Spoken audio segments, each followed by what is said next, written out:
30ஆம் தேதி 2020ஆம் ஆண்டு ஆராதனைக்கு வந்திருக்கின்ற, அதாவது நேரடியாக ஆராதனைக்கு வந்திருக்கின்ற உங்கள் அனைவரையும் இயேசுவின் நாமத்திலே வாழ்த்தி வரவேற்கிறேன்.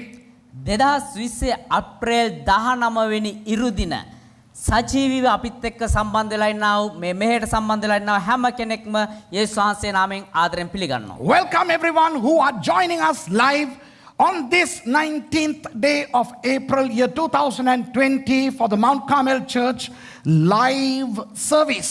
And today I'm going to teach again from 1 John part number 33. ஒன்று யோவான் படித்துக் கொண்டிருக்கிறோம்.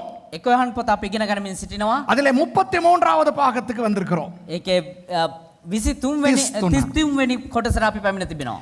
ஒன்று யோவான் 3ஆம் அதிகாரத்திலே එක යොහන් 3 වෙනි පරිච්ඡේදයේ 19 இருந்து வாசிக்க போகிறோம். 19 වෙනි පදේ ඉඳලා කියවගෙන යනවා. We are going to meditate 1 John chapter 3 verse 19 onwards. இப்போ இந்த பிரசங்கத்துக்கு உங்களுக்கு ஒரு தலைப்பு வேண்டும் என்றால், මේ දේශනාවට ඔබට එක මාතෘකාවක් අවශ්‍ය නම් பேசும் இதயம் என்று வைத்துக் கொள்ளுங்கள். කතා කරන හදවත කියලා මාතෘකාව දාගන්න. If you want a title to today's message, well, you can call it the talking heart, the heart that talks. Okay, the talking heart. Shall we read and see what it is about this talking heart? Verse 19 onwards. Now, we will read each verse in all three languages. மூன்று மொழிகளிலும் இந்த ஒவ்வொரு வசனமாக வாசிப்போம் இந்த பேசும் இதயத்தை பற்றி. अब මේ කතා කරන හදවත ගැන මේ පදේ එක එක වචනය කියවමු. 19வது வசனம் verse 19. 19 වෙනි පදය.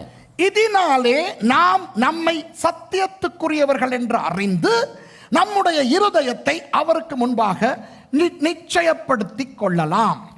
මෙයින් අප සැබෑකමෙන් වෙන බව දැනගෙන අපේ සිත් අපට දෝෂාරෝපණය කරන විට උන්වහන්සේ ඉදිරියේ අපේ සිත් සහතික කරගන්නෙමුව.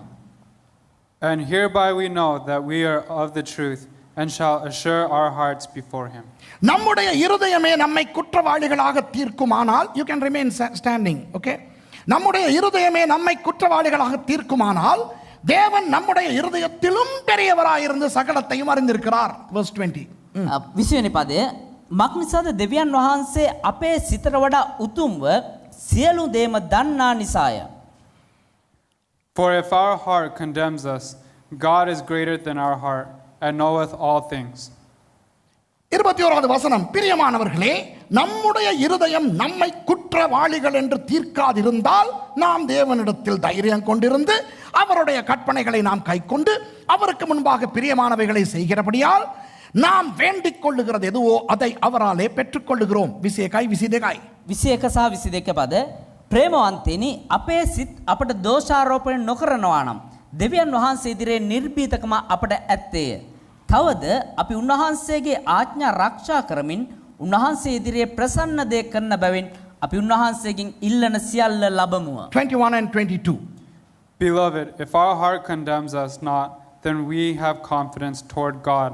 And whatsoever we ask, we receive of him, because we keep his commands and do those things that are pleasing in his sight. பாருங்கள் அன்பானவர்களே, இந்த வசனம் எப்படி 19இல் தொடங்குகிறது?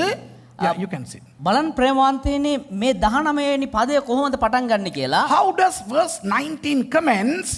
Idinale. මෙයින්. How does it start? And. So and is connected to the previous verse. Idinale என்றால் அதற்கு முன்னே வந்ததோடு இது தொடர்புடையது. මෙයින් කියන පදය ඊට කලින් පදයක් සමග සම්බන්ධ කරලා කතා කරන්න. கடந்த ஞாயிற்றுக்கிழமை உங்களுக்கு நான் சொல்லிக் கொடுத்தேன். පසුගිය සතියේ ඔබට කියලා දුන්නා. நம்முடைய சகோதரர்கள் மேல் நாம் வைத்திருக்கிற அன்பு, අපේ සහෝදරයන් මත අපි තබා තිබෙනා ප්‍රේමය, அது வசனத்தினால் சும்மா வாயால் இருக்கக்கூடாது, கிரியையினால் இருக்க வேண்டும் என்று. ඒක නිකන් වචනයට පමණක් සීමා වූ දෙයක් නෙවෙයි, ඒක ක්‍රියාවෙන් දැක්විය යුතුයි කියලා. Last Sunday I taught you that our love to our brothers, the agape love, should not be just limited to words but to actions. அப்போ இது அன்பு சம்பந்தமாய் பேசி விட்டு அதற்கு பிறகு சொல்லுகிறது. එහෙමනම් මේක ප්‍රේමය සම්බන්ධව කතා කරලා There is something wrong with this mic. ප්‍රේමය සම්බන්ධව කතා කරලා ඊට පස්සේ this verse comes after talking about love, brotherly love, godly love and all those things. அப்போ இது என்ன சொல்லுகிறது? இருதயத்தை பற்றி இந்த 4 வசனங்களிலும் பார்க்கிறோம். ତර මේ පද හතරම හදවත ගැන කතා කරනවා. Okay, we read about the heart in these verses. What are some of the things that this section says about the heart? இருதயத்தை பற்றி இதிலே என்ன சில காரியங்களை காணுகிறோம். හදවත පිළිබඳව මොන මොන දේවල්ද මේ ස්ථානයේ අපිට දකින්න පුළුවන්. நம்முடைய இருதயம் அவருக்கு முன்பாக இருக்கிறதாம். අපේ හදවත උන්වහන්සේ ඉදිරියේ තිබෙනවාලු.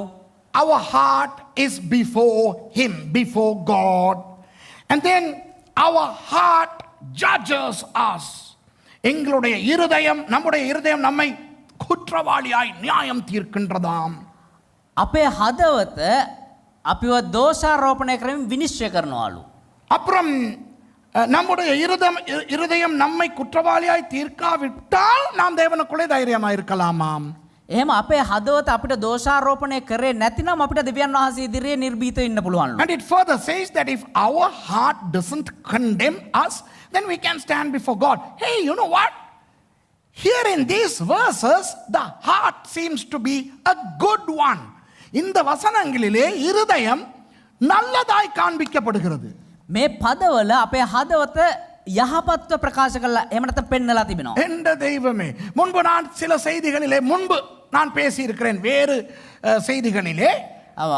මීට පෙර වෙන දේශනාවක දේවදාසයා කතා කරලා තිබෙනවා. இருதயம் சரியில்லையாம். හදවත හොඳ නැල්ලු. இருதயத்தை நீ காதலிக்கிறவனுக்கு கொடுத்து தொலை, ஆண்டவருக்கு கொடுக்காதே. இப்படி எல்லாம் நான் பேசினது சிலருக்கு ஞாபகம் இருக்கலாம். ඔබේ හදවත ආදරය කරන පෙම්වතාට හෝ පෙම්වන්තට හරි දීලා දාන්න. හැබැයි දෙවියන් වහන්සේට දෙන්න එපා කියලා. You know, in some of my earlier messages I have preached that the heart of humans are so bad. You can give your heart to your girlfriend, your boyfriend, but not to God because it's so deceitful. இப்போ என்னுடைய செய்தியை கேட்கிற சில பேர் ஒழுங்கா என்னுடைய செய்தியை கேட்காமல் என்ன சொல்லுகிறார்கள் தெரியுமா? தேவதாசයාගේ දේශනාවන් හරියට අහන්න නැතුව සමහර මොනවද දන්නවද කියන්නේ? ஓ, நீங்கள் முன்பு அப்படி சொன்னீர்கள், ஆனால் இப்போ இப்படி சொல்லுகிறீர்கள். உங்களுடைய பிரசங்கங்களிலே முன்னுக்கு பின் முரண்பாடுகள் உண்டு என்கின்றார்கள். ඔබේ කලින් දේශනාව ඔබ මෙහෙම දේශනා කළා තිබ්බා. දැන් ඔයා මෙහෙම කියනවා. ඔයාගේ දේශනාවල එකිනෙකට සම්බන්ධ නැති එක එක කතා කියනවනේ කියලා කියන්න පුළුවන්. Some of the people who don't watch my messages properly comment on those YouTube comments that some of my sermons contradict some of my other sermons.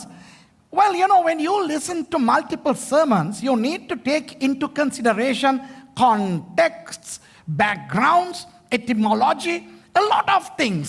Okay? பிரசங்கங்களை பார்க்கும் பொழுது දේශනාවන් බලද්දී அந்த பிரசங்கங்களினுடைய அமைவிடம், ඒ දේශනාවල තිබෙනා ඇතුළාන්තය அது எந்த வசனத்தின் அடிப்படையில் இருக்கிறது, මොන පදයක් අරමුණு කරගෙන දෙව නැත්නම් මුල් කරගෙනද, இப்படி எல்லாம் பார்க்க வேண்டும். මේ හැම දෙයක්ම බලන්න ஒரு ඕනේ. உதாரணம் சொல்லவா? ඒක උදාහරණයක් කියන්නද? ஒரு இடத்திலே பிலேயோ அன்பு நல்லது என்று சொன்ன நான், එක ස්ථානයක ෆිලියෝ ප්‍රේමය යහපත් කියලා දේවදාසයා කියු නිසා இன்னொரு பிரசங்கத்திலே பிலேயோ அன்பு சரியில்லை என்று சொல்லுகிறேன். තවත් එක දේශනාවක ෆිලියෝ ප්‍රේමය හොඳ නැහැ කියලා කියනවා. For example, in one sermon I would say that the phileo love is wonderful, we should have it. And then in another sermon I would say the phileo love is bad. Look, you need to understand why I say what I say contextually. நான் ஏன் சிலதை சொல்லுகிறேன் என்று நீங்கள் புரிந்து கொள்ள வேண்டும். මම ඇයි සමහර දේවල් කියන්නේ කියලා ඔබ තේරුම් ගත යුතුයි. ஒரு பிரசங்கத்திலே பிலேயோ அன்பை பற்றி பேசும் பொழுது பிலேயோ அன்பு கட்டாயம் இருக்க வேண்டும், அது நல்லது என்று பேசுவேன், அது உண்மை. එක දේශනාවක ෆිලියෝ ප්‍රේමය තියෙන්න ඕනේ, ඒක අත්‍යවශ්‍යයි කියලා කියනවා, ඒක ඇත්ත. Yes, in one sermon I have told, not in one, in many, I have told that we all should have the phileo love. It is wonderful, we need to have that phileo love. But when I talk about agape, and when phileo comes against agape, then phileo is bad. That's what I say. அப்போ agape பற்றி நான் பேசும் பொழுது එතකොට අගාපේ ප්‍රේමය ගැන කතා කරද්දී அந்த அகாப்பேக்கு எதிராய் பிலேயோ செயல்படும் பொழுது பிலேயோ சரியில்லை என்று சொல்லுவேன். ඒ අගාපේ ප්‍රේමයට විරුද්ධ ෆිලියෝ ප්‍රේමය ක්‍රියා කරන නිසා ෆිලියෝ ප්‍රේමය හොඳ නැහැ කියලා කියනවා. இதை ஒழுங்காய் பார்க்காத ஒருவர் அன்றைக்கு கமெண்ட் அடித்திருக்கிறார். මේක හරියට බලපු නැති එක්කෙනෙක් මේ කමෙන්ට් එකක් දාලා තියෙනවා. 14ஆம் பாகத்திலே நீங்கள் பேசினதற்கு முரணாக இந்த 29வது பாகத்திலே பேசியிருக்கிறீர்கள் என்று. எந்த தெய்வமே, ரெண்டையும் ஒழுங்கா பார்த்து தொலைங்க. 14 වෙනි දේශනාවේ කරපේක මේ 29 දේශනාවට විරුද්ධව ඔබ කතා කරනවා කියලා කියලා තියෙනවා. හරියට පැහැදිලිව මේ දේශනාව බලන්න. You know, somebody has commented to my 29th part of 1 John saying, well, you contradict what you yourself have preached in part 14. Well, I'm telling you, you better watch both carefully without just jumping into conclusions by picking out isolated statements. புரியுதா உங்களுக்கு? ඔබට කියන දේ They තේරෙනවද? understand. Okay? මොකද්ද? Pastor Thushara පැන හිනා වෙනවා. Okay? ஆம், இருதயம் சரியில்லை. யார் சொன்னது நல்லதென்று? ඔව් හදවත හොඳ නැහැ. කවුද කිව්වේ හොඳයි කියලා? The heart is bad. Who said it's good? Yes, I have preached and said, don't give your heart to God. Okay? நான் பிரசங்கத்தில் சொல்லியிருக்கிறேன், உன் இருதயத்தை ஆண்டவருக்கு கொடுக்காதே என்று. දේවදාසයා දේශනාවල කියලා තියෙනවා නුඹේ හදවත දෙවියන් වහන්සේ දෙන්න එපා කියලා. ஆனால் இன்றைக்கு எதை பற்றி பேச போகிறேன்? හැබැයි අද දවසේ මොකක් ගැනද කතා කරන්න යන්නේ? இருதயம் ரொம்ப நல்லது என்று பேச போகிறேன். මේ හදවත ඉතාමත් යහපත් කියලා දේශනා කරන්න But today I'm going to preach that the heart is lovely. It's good. Why? Because the Bible says so. ஏனென்றால் வேதம் இப்படி சொல்லுகிறது. ඇයි කියනවා බයිබලය එහෙම කියනවා. இந்த வசனங்களை பாருங்கள். මේ පද බලන්න. நாம் சத்தியத்துக்குரியவர்கள் என்று அறிய வேண்டுமாம். මම කියන එක කියන්නේ ඒක වැටේ කියන්න. අපි සැබෑකමේ ඉන්නවා කියලා දැනගන්න ඕනලු අපි. We need to know. It says that we are in the truth. And what is the truth? The word of God. சத்தியம் என்பது தேவனுடைய வார்த்தை. සැබෑකම කියන්නේ මොකද්ද? දෙවියන් වහන්සේගේ වචනය. அப்போ சத்தியத்துக்குரியவர்கள் என்றால் தேவனுடைய வார்த்தையின்படி வாழுகிறவர்கள். ඒතර සැබෑකමේ පුද්ගලයෝ කියන්නේ දෙවියන් වහන්සේගේ වචනට අනුව ජීවත් වෙන කෙනා. So those who abide by the truth are those who live by the word. So verse 19 says, we know that we are Bible abiding Christians who live in the truth. 19வது வசனம் காட்டுகிறது, 19 වෙනි පදයේ පෙන්නනවා நாம் கர்த்தருடைய வார்த்தைக்கு கீழ்ப்படிந்து අපි දෙවියන් වහන්සේගේ වචනයට කීකරුව சத்தியத்துக்கு உள்ளாய் வாழுகிறோமாம். ඒ සැබෑකමට අනුව ජීවත් වෙනවලු. அதனால் ඒ නිසා நம்முடைய இருதயத்தை அவருக்கு முன்பாக நிச்சயப்படுத்திக் கொள்ளலாமாம். උන්වහන්සේ ඉදිරියේ අපේ හදවත ස්ථිර කරගත හැකිලු. So we can straighten our hearts before him, it says, which means we can go to God with our open heart. இருதயத்தை திறந்தவர்களாய் தேவனிடத்தில் போகலாம். හදවත විවෘත වූ අය විදිහට දෙවියන් වහන්සේ ඉදිරියට යා හැකියි. அது என்னத்தை காட்டுகிறது? ඒක මොකද්ද පෙන්වන්නේ? What does it show? That there is no sin, corruption, evil in your heart.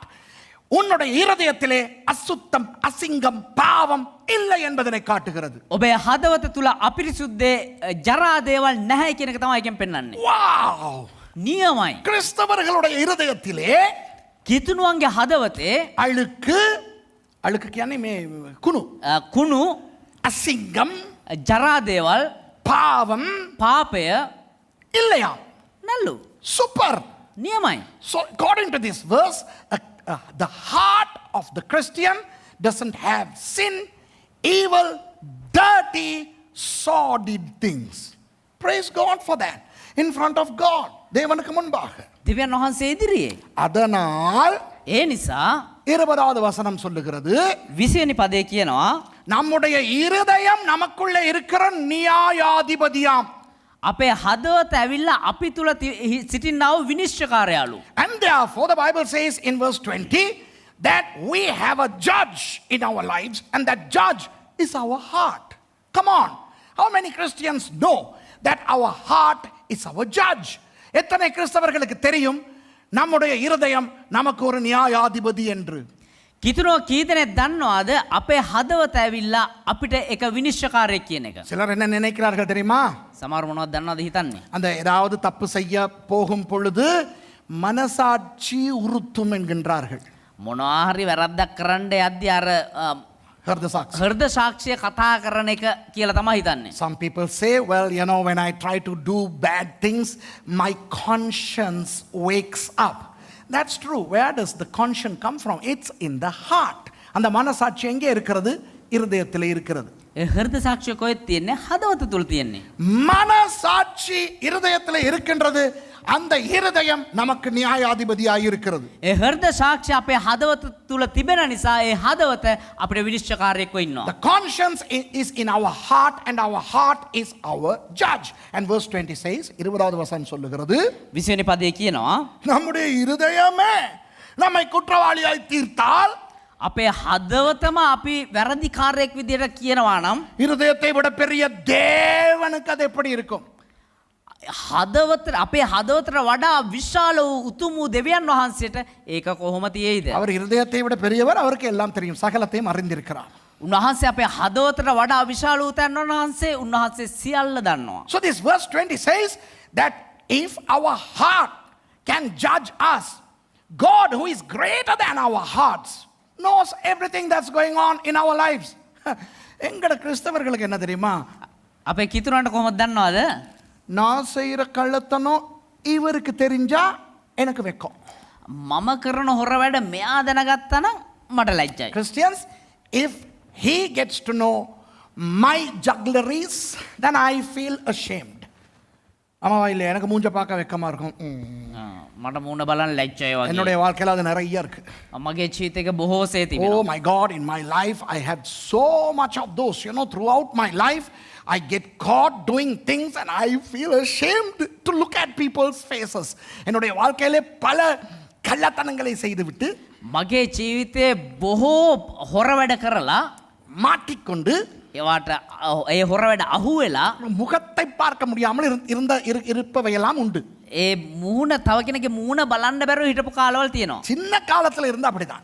පොඩි කාලේ නම් එහෙම තමයි. ஏதாவது செய்து அம்மாவுக்கு மாட்டிக்கொள்வேன். මොනවා හරි කල්ලා අම්මට අහු වෙනවා. அப்புறம் அவங்க மூஞ்ச பார்க்க முடியாம ஓடி ஓடி ஒளிவேன். ඊට පස්සේ අම්මගේ මූණ බලන්න බැරුව දුව දුව You හැංගෙනවා. know, when I was small, oh, so many things I do and get caught to my mother and then I evade her face.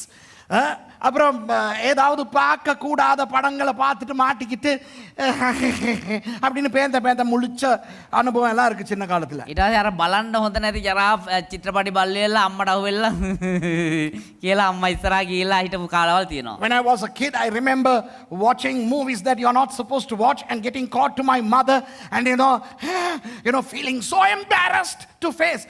I mean, every one of us have these things in our lives. எங்களுடைய வாழ்க்கையில எல்லாருடைய வாழ்க்கையிலும் இப்படி இருக்கிறது, ஆமாவா இல்லையா? අපේ ජීවිතවල හැම කෙනෙක්ගේම ජීවිතවල මේ දේ තියෙනවද නැද්ද? பாஸ்டர் மகேஷ் இருக்கா இல்லையா உங்க வாழ்க்கையில? තියෙනවා. தேனம்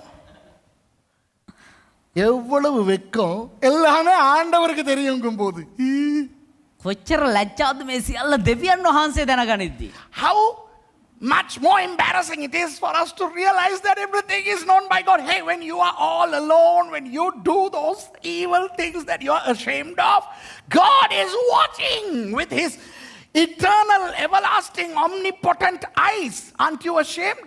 அந்த தனியாக இருந்து நீங்கள் அந்த மற்றவர்கள் பார்க்க கூடாத காரியத்தை செய்யும் போது ඔබ තනියෙන් ඉඳලා ඒ අනිත් අය බලන්න හොඳ නැති දකින්න හොඳ නැති දේවල් කරද්දී சர்வ வல்லமை உள்ள தேவன் தனது சர்வ வல்ல கண்களால் அதை பார்த்து கொண்டிருக்கிறது. எவ்வளவு அசிங்கமா இருக்கு உங்களுக்கு. ඒ සර්ව බලධාරී වූ දෙවියන් වහන්සේ සර්ව බලධාරී දැස් වලින් ඔබ දිහා බලන් ඉද්දී ඒක කොච්චර ලැජ්ජාසහගතද. இதை நமக்கு சொல்லி கொடுப்பது யார் தெரியுமா? මේක අපිට කියලා දුන්නේ කවුද දන්නවද? කියලා දෙන්නේ இருதயம். හදවත. You know who tells us about God who is watching from up there? Our heart. That's what verse 20 says. 20வது வசனம் அதைத்தான் சொல்லுகிறது. 20 වෙනි පදේ ඒක තමයි කියන්නේ. நம்முடைய இருதயமே நம்மை குற்றவாளியாய் தீர்க்கும்.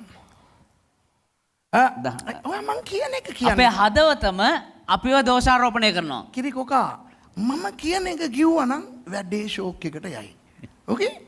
Right? You know, our heart talks to us. I mean, today's message is the talking heart. பேசும் இதயம் நமது தலையங்கம். අද මාතෘකාව කතා කරන හදවත. நம்முடைய இருதயம் பேசும். අපේ හදවත කතා කරනවා. யாருக்கும் தெரியாம கள்ளத்தனமா சுவருக்கு பின்னால போயிட்டு කාටවත් දන්නේ නැතුව බිත්තිය එහා පැත්තට ගිහිල්ලා you know, without anybody's knowledge you go behind that wall.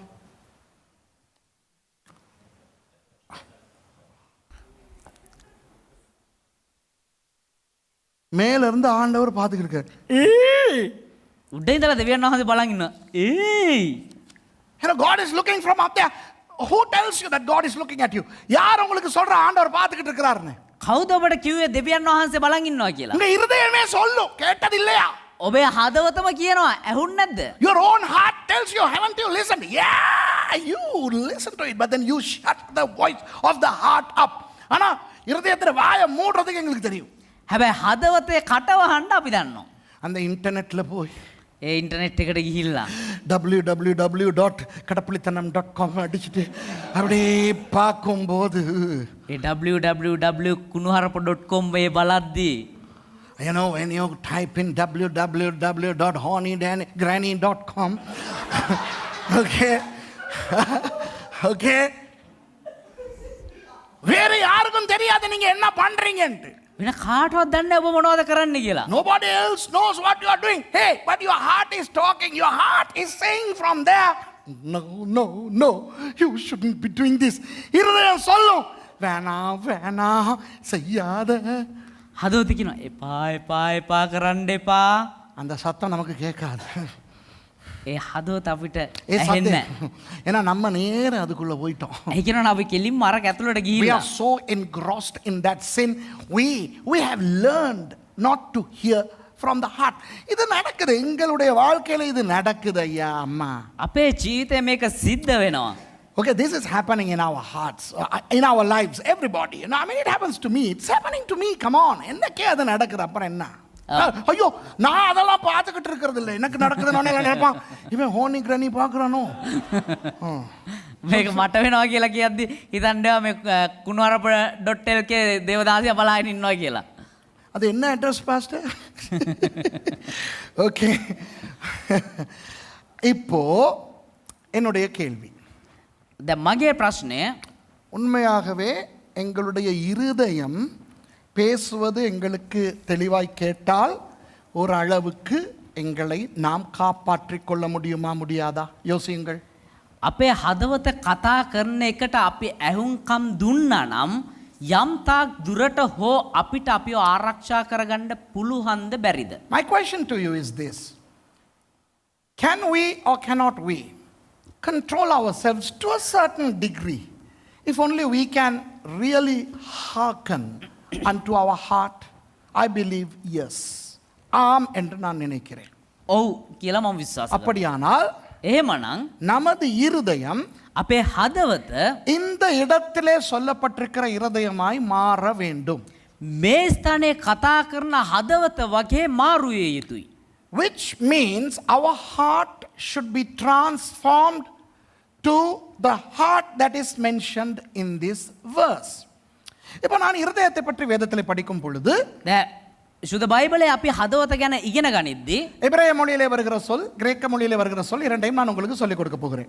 හේබ්‍රේව් භාෂාවෙන් එන ඒ පදයක් ග්‍රීක් භාෂාවෙන් යොදා ගන්න ඒ පදයක් කොට වචනයක් කියලා දෙන්න යනවා. Now in talking about the heart, I'm going to teach you the Hebrew and the Greek words for heart. Okay? We will learn a couple of words today. Okay? The Hebrew word for heart is lev. எபிரேய மொழி, இருதயத்துக்கு வருகிற எபிரேய மொழி லெவ். හේබ්‍රේව් භාෂාවෙන් හදවතට පාවිච්චි කරන වචන ඇවිල්ලා லெவ். அந்த வ் என்பது பெய்ட். அந்த ப நடுவில் வந்தால் இவ்வாய் வரும். ஆகவே அது lamed bet. Lamed bet. So it's v. It's a bait. Okay? So it's lamed and bait lev. Okay? சொல்லுங்க. බෙත් කියන පදයක් ලෙමෙට් කියන ලාමෙඩ් කියන අකුරත් බෙත් කියන අකුරත් තමයි එන්නේ. ඒක ලෙව්. ඒ බෙයිට් කියන අකුර මැදට ආව නම් ව શબ્දයක් එන්නේ. ඊශ්‍රායල් වල ඉන්න අය දන්නවා. ලෙව් කියලා එන්නේ. பழைய ஏற்பாட்டிலே ஒரு 720 சொச்ச தடவை இந்த லெவ் வருகிறது. පරණ ගිවිසුම තුල 700 ගානක් විතර මේ හදවත කියන පදය එහෙම නැත්නම් ලෙව් කියන පදය යෙදෙනවා. The word lev is found in the Old Testament about 727 times. Okay? Now if you read the different English versions, some different versions. Sometimes the heart is called soul also. So let's not go to English. Let's stick to the Hebrew. Say 725 times. 725 தடவை என்று சொல்லுவோமே. 725 සැරයක් කියලා අපි කියමුකෝ. இங்கே நான் 725 தடவையும் பேசி நேரத்தை அறுக்க முடியுமா? දැන් මෙතන 720 සැරයක් විතර අපි මේ පදය ගැන කතා කරලා අපිට කාලය ගන්න පුළුවන්ද? Can I waste our time talking about all 725 occurrences of live in the Old Testament? புதிய ஏற்பாட்டிலே கார்டியோஸ், கிரேக்க மொழியிலே கார்டியோஸ். අලුත් ගිවිසුම තුල ග්‍රීක භාෂාවෙන් කාර්ඩියෝස් කියලා කියනවා. The Greek rendering for live, cardios, from which comes cardiology, you know, the special heart thing. Cardios comes about 105 times in the New Testament. ஒரு 105 தடவை வருகிறது புதிய ஏற்பாட்டிலே. අලුත් ගිවිසුම තුල 105 සැරයක් විතර යෙදෙනවා මේ පදය. அந்த அவ்வளவையும் எடுத்து நான் காட்டிக் கொண்டிருக்க முடியுமா? ඒ සේරම අරගෙන පෙන්නගෙන ඉන්න පුළුවන්ද? So can I talk about all 105 occurrences? So totally the heart is mentioned a little over 800 times in the Bible. We don't have time to read all those verses. முழு வேதத்திலும் இருதயம் கிட்டத்தட்ட 800க்கும் அதிகமான தடவைகள் பயன்படுத்தப்படுகின்றது. நமக்கு அதை பற்றி பார்க்க நேரம் கிடையாது. මුළු බයිබලයේම ගත්තාම 800 ගාණක් විතර මේක යෙදෙන එකට අපිට සම්පූර්ණයෙන්ම අරගෙන බලන්න බෑ. ஆனால் உண்மையாய் ரட்சிக்கப்படாத ஒரு மனுஷனுடைய இருதயம் எப்படிப்பட்டது என்றதிலிருந்து හැබැයි ඇත්තටම ගැලේම ලැබපු මිනිස්සෙගේ හදවත කොහොමද කියන එකේ ඉඳලා இந்த இடத்திலே 1 யோவானிலே நாம் பார்க்கின்ற அந்த நல்ல இருதயம் வரையான මේ අපි මේ එක යොහන් පොතේ බලන ඒ යහපත් හදවතට වෙනකන් 7 படிகளை நான் உங்களுக்கு காட்டப் போகிறேன். පඩි 7ක් පියවර 7ක් ඔබට පෙන්වන්න යනවා. But today I am going to show you 7 steps. Step number 1, a heathen unsaved heart. To step number 7, the heart that is mentioned here.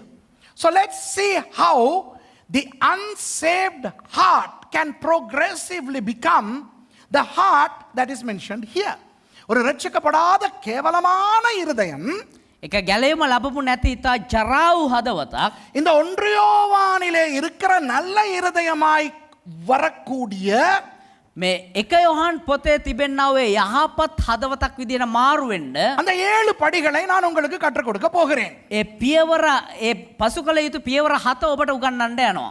இதனுடைய நோக்கம் என்னவென்றால், මේකේ අරමුණ මොකද්ද කියනවා නම් ஒருவேளை நம்முடைய இருதயம் இந்த 1 யோவானின் இருதய நிலையில் இல்லாவிட்டால் බැරි වෙලාවත් අපේ හදවත මේ එක යොහන් පොතේ කතා කරන හදවතේ තත්වයට නැතිනම් அந்த நிலைக்கு நம்மை கொண்டு வர இந்த பிரசங்கம் உதவியாய் இருக்கும். ඒ තත්වයට අපිට අපේ හදවත ගේන්න මේ දේශනාව උපකාරී වෙයි.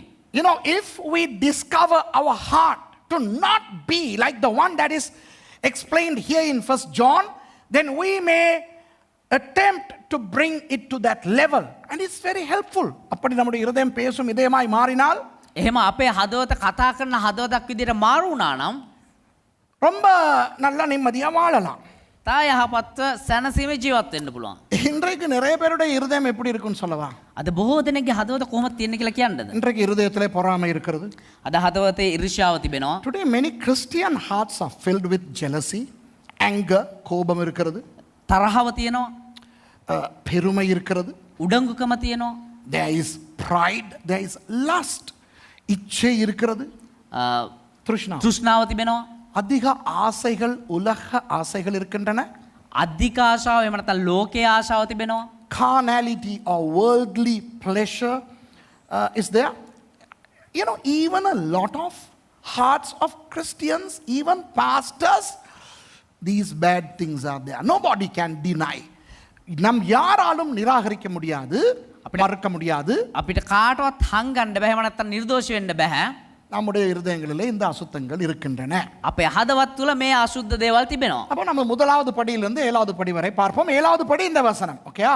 එහෙමනම් අපි පළවෙනි පදේ ඉඳලා 7 වෙනි පදේ වෙනකම් මේ පඩිය වෙනකම් බලමු.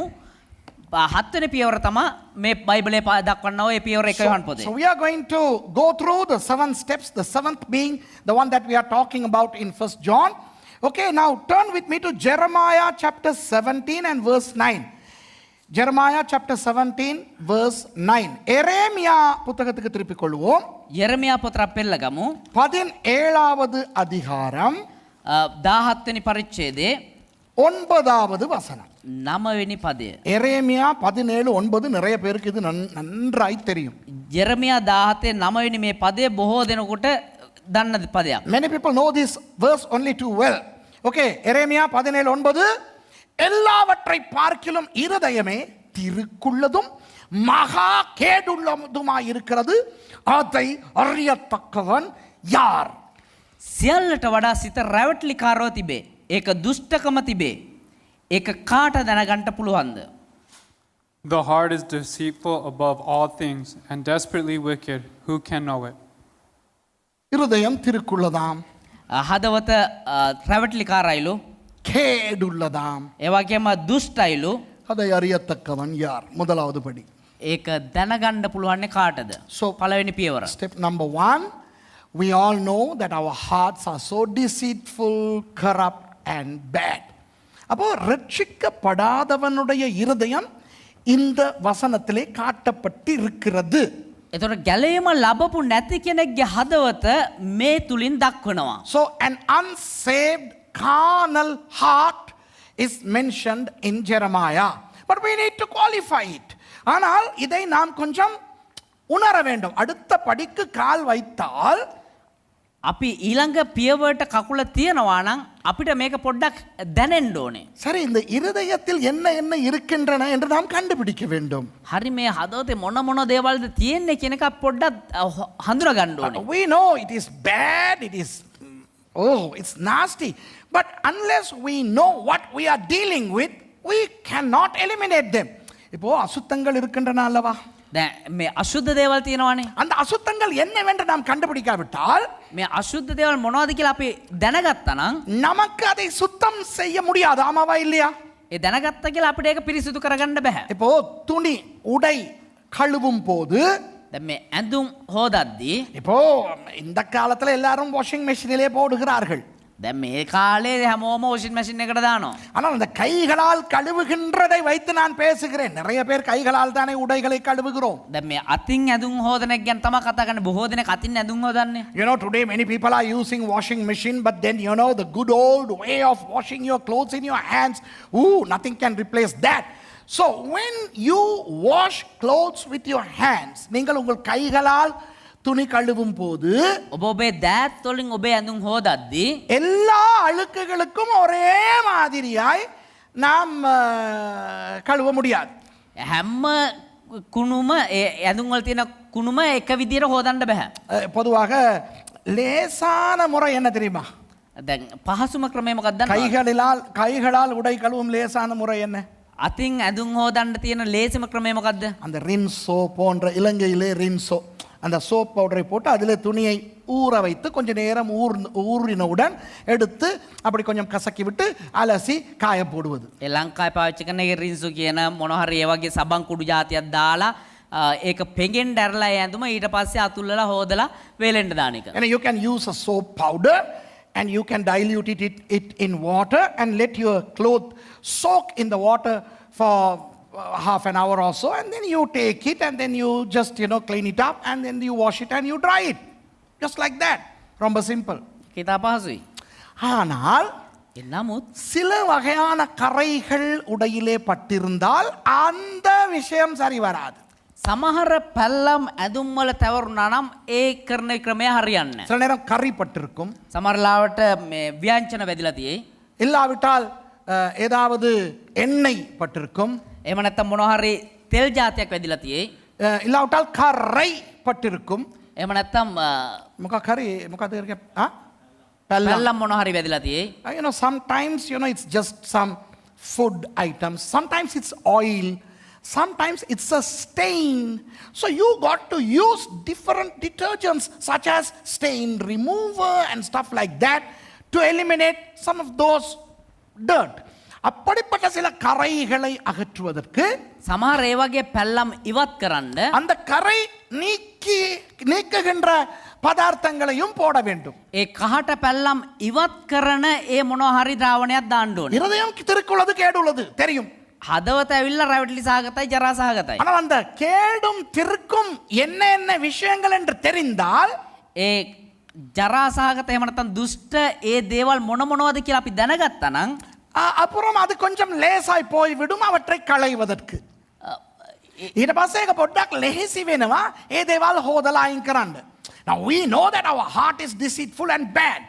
But you know, as the second step, if we know what are those corruptions, what are those bad things, it will make life easier for us to deal with them. இது என்ன கரைகள் என்று தெரிந்து கொண்டால் මේ මොන පැල්ලමක්ද කියලා දැනගත්තා නම් அவற்றை அகற்றுவதற்கு கொஞ்சம் லேசாய் போய்விடும். ඒවා අයින් කරගන්න පොඩ්ඩක් පහසු වෙනවා. புதிய ஏற்பாட்டில் மாற்கு 7ஆம் அதிகாரத்திலே 21 to 23 வரை வருகிறது அந்த இரண்டாவது படி. දෙවැනි පියවර ඇවිල්ලා අලුත් ජීවිතේ මාර්ක් පොතේ 7 වෙනි පරිච්ඡේදයේ 21 සහ 23 වෙනි පදවල පෙන්නනවා. So the second step is found in Mark chapter 7 in the New Testament in verses 21, 22 and 23.